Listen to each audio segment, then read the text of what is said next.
This story takes me back to the days when I still lived with my parents. It was during my college years, and life at home was busy with my siblings, a brother and two sisters, all under one roof.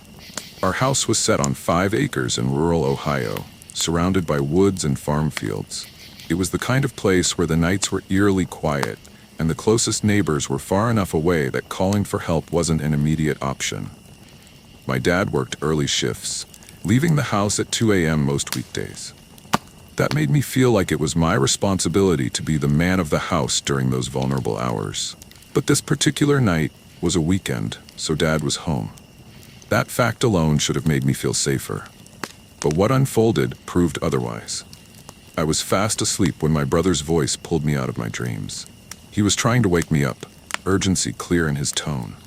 Groggy and disoriented, I sat up, glanced at the clock, and saw it was around 2:30 a.m. He told me there were 2 men at the front door. That snapped me awake instantly. My heart began to race as I followed him out of my room. From the upstairs hallway, we could look down over the banister and see the front door. When we peeked over, the door appeared empty. Still, something felt off. My parents were standing to the side of the door, just out of view of the glass panel. I whispered down to my dad, asking what was going on. He said 2 men had been knocking on the door and talking to each other moments ago. Hearing this sent a chill down my spine. I hurried back to my room, grabbed my pistol, and crept down the stairs with my brother close behind. If the men had been at the door, they'd have seen me instantly. The staircase was in plain view of the front entrance. But when I reached the bottom, the area was still quiet.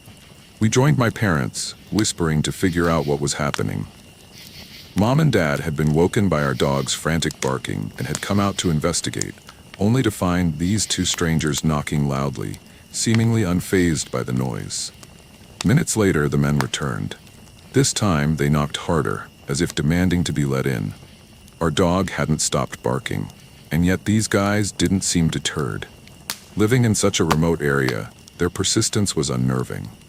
Why would anyone come to a house like ours in the middle of nowhere at this hour? After what felt like an eternity, the men walked away. We quietly moved into the family room, peeking out the windows to get a view of the driveway. The outdoor light revealed a black Cadillac parked there. It was empty. No one was inside. The question hung heavy in the air. Where were these men now? The answer came moments later. The handles on our back French doors began to rattle. My stomach dropped as the realization hit. They were trying to get in through the back. The kitchen, where those doors led, was just steps away from where we stood. My mom, panicked, whispered my dad's name, her voice trembling with fear. Adrenaline surged through me. My grip tightened on my pistol as I mentally prepared for the unthinkable. Meanwhile, Dad grabbed the phone and called the police, his voice calm but firm as he explained the situation.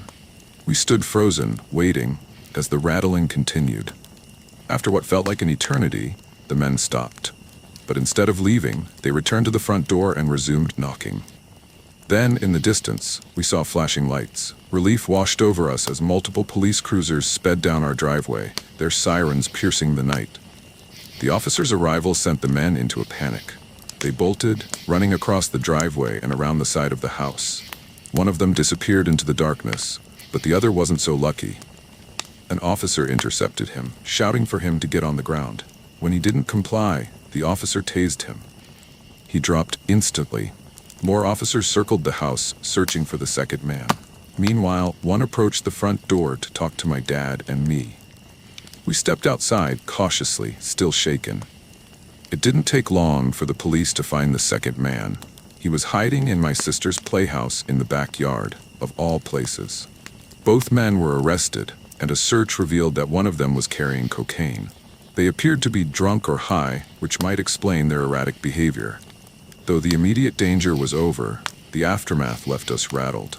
We never found out what charges were brought against them or what happened to them afterward. For days, we double-checked locks and kept the lights on at night. The sense of safety that came with living in such an isolated area was shattered. That night taught me how quickly a peaceful home can become a scene of fear and chaos. Even now, years later, the memory of that night lingers. It's a chilling reminder that no matter how safe you feel, there's always the possibility of the unexpected. And sometimes it comes knocking at your door in the middle of the night.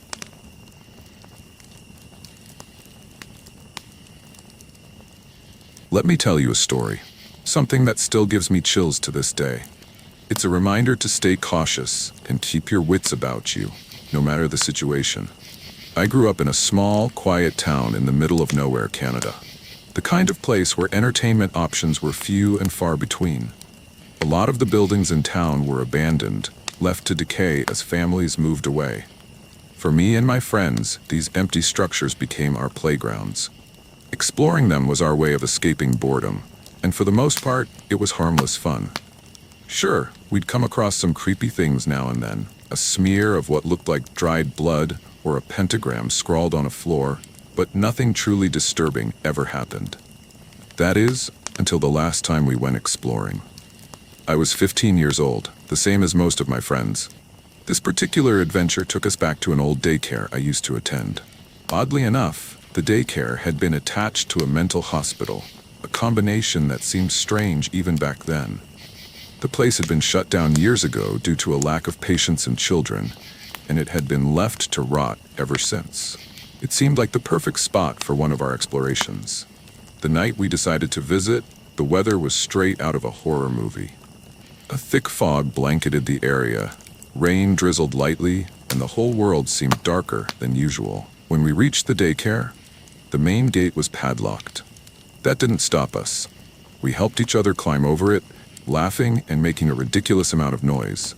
We were carefree, oblivious to what was waiting for us inside. Our flashlights barely cut through the darkness as we wandered into the overgrown play area. Rusted swings creaked in the wind, and the playground looked like a ghost of its former self. Still, our curiosity pulled us forward, and soon we found ourselves stepping into the decaying building. The air inside was thick with the smell of mold and rust. Glass and dirt crunched under our feet as we entered the daycare section.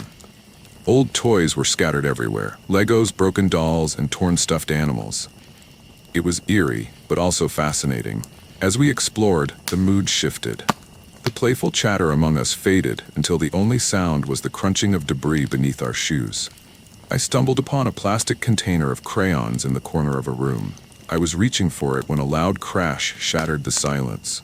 The noise came from behind a heavy metal door that led to the psych ward.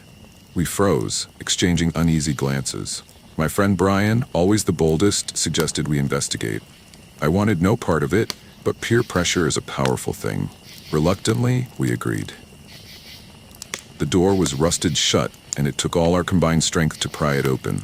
The air beyond it was colder and carried a metallic tang mixed with something else, something foul I couldn't place. We ventured into the narrow hallway, our flashlights darting from side to side. Metal doors lined the walls, some ajar, revealing glimpses of tiny, empty rooms. As we moved deeper, the hallway seemed to close in on us. The walls felt tighter, the air heavier. My breathing grew shallow. Suddenly, Brian's flashlight stopped on a room. He recoiled, then cautiously stepped inside. "What is it?" I whispered. "I thought I saw someone," he said, his voice shaky. "But there's no one here now." At the time, I thought he was messing with us. Looking back, I'm not so sure. We continued, the tension among us growing with every step. Then another sound. The faint pitter-patter of footsteps echoed down the hall. We stopped dead in our tracks, fear written on every face. Brian, ever the daredevil, pressed on. We couldn't let him go alone, so we followed. Our nerves stretched thin. The smell hit us before we saw it. A room to the right reeked of rotting meat. Inside, the source became horrifyingly clear. A deer carcass lay sprawled on the floor, its insides spilled out in a grotesque display. One of my friends, unable to handle it, vomited on the spot. That's when we heard the whispering. It was faint at first, barely audible, but it was unmistakable. Brian's flashlight swung toward the corner of the room, and that's when we saw him. A man stood there, his head bowed, mumbling to himself. He wore a bright green t-shirt stained with what looked like blood and torn beige pants. His bare feet were dirty and mangled. He twitched uncontrollably but kept whispering, oblivious to our presence.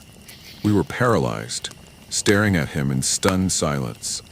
Then he looked up, his face twisted into a chilling grin, his teeth gleaming unnaturally white in the dim light. "You guys here for the feast?" he asked, each word dripping with an unsettling mix of energy and menace. That was it. We bolted, sprinting back the way we came. The hallway seemed endless as we ran, the man's words echoing in my mind. When we reached the daycare section, we threw ourselves against the metal door, struggling to slam it shut. It took all our strength, but we managed. Just before it closed completely, I caught one last glimpse of him. He stood at the end of the hallway, his grin still visible, his eyes locked on us. We collapsed behind the door, gasping for air, our minds racing. Then came the tapping. Soft, deliberate, rhythmic. It was coming from the other side of the door. That was all we needed to hear. We fled the building, not stopping until we were safely back home.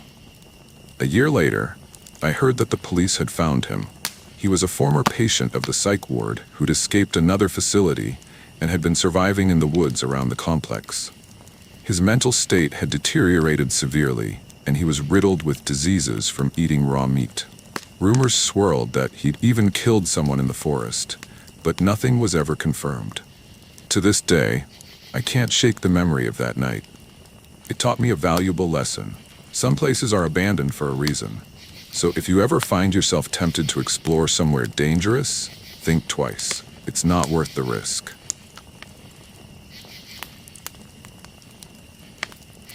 When I first started online college, I was excited to move into my very own apartment.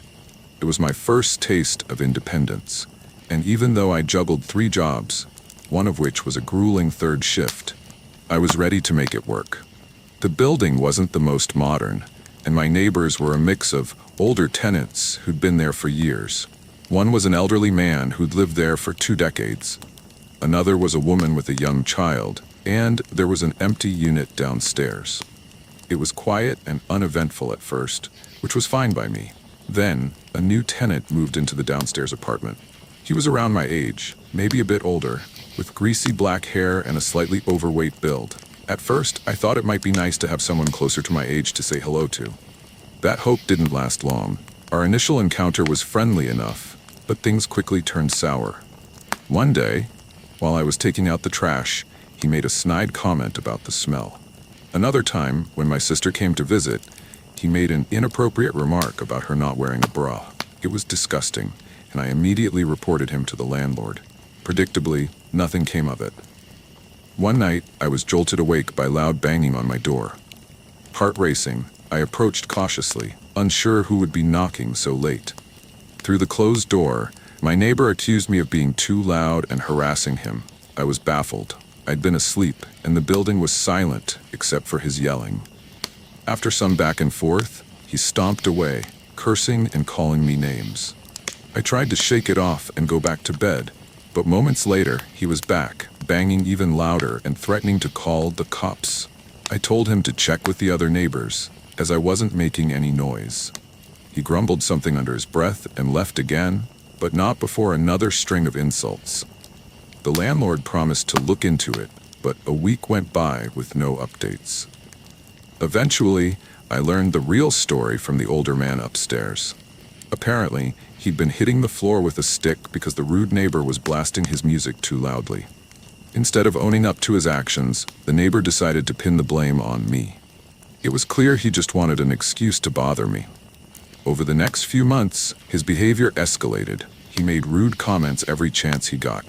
One time, when I went outside in a snowsuit to play in the snow, yes, I'm a big kid at heart, he mocked my outfit, saying it was unnecessary.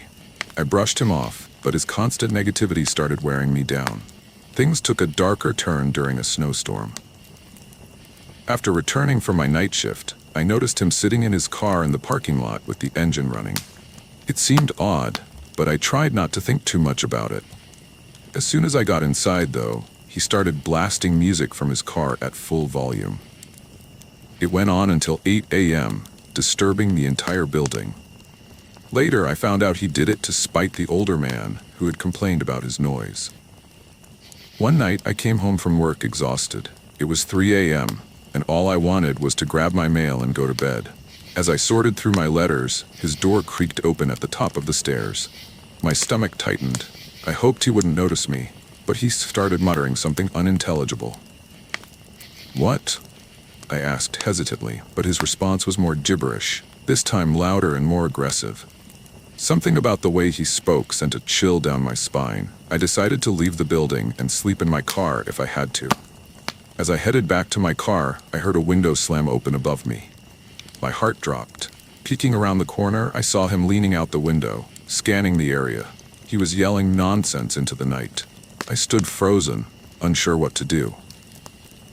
When he finally retreated inside, I seized the moment to sneak back into the building and up the stairs to my apartment. But as I reached the second flight, his door slammed open behind me. His footsteps echoed as he started up the stairs, muttering incoherently. Panic surged through me as I fumbled with my keys, desperately trying to unlock my door. Just as he reached the top of the stairs, I managed to get inside and slam the door shut. I held my breath, listening as he muttered outside my door before descending back downstairs. Peering through the blinds, I saw him pacing in the parking lot, yelling and gesturing wildly. Eventually, he disappeared into the night. The next morning, I received a text from the landlord informing me that the neighbor had been arrested. Apparently, he'd gone off his medication and had a string of incidents, including stealing from a convenience store, threatening police, and causing chaos around town. The linked article included a mugshot and details of his bizarre behavior, which involved public indecency and threats of violence. After his family came to collect his belongings, I never saw him again. The apartment building returned to its peaceful state, but the experience left a lasting impression. It's a reminder that not everyone you encounter will be reasonable or safe, and sometimes you have to trust your instincts to protect yourself.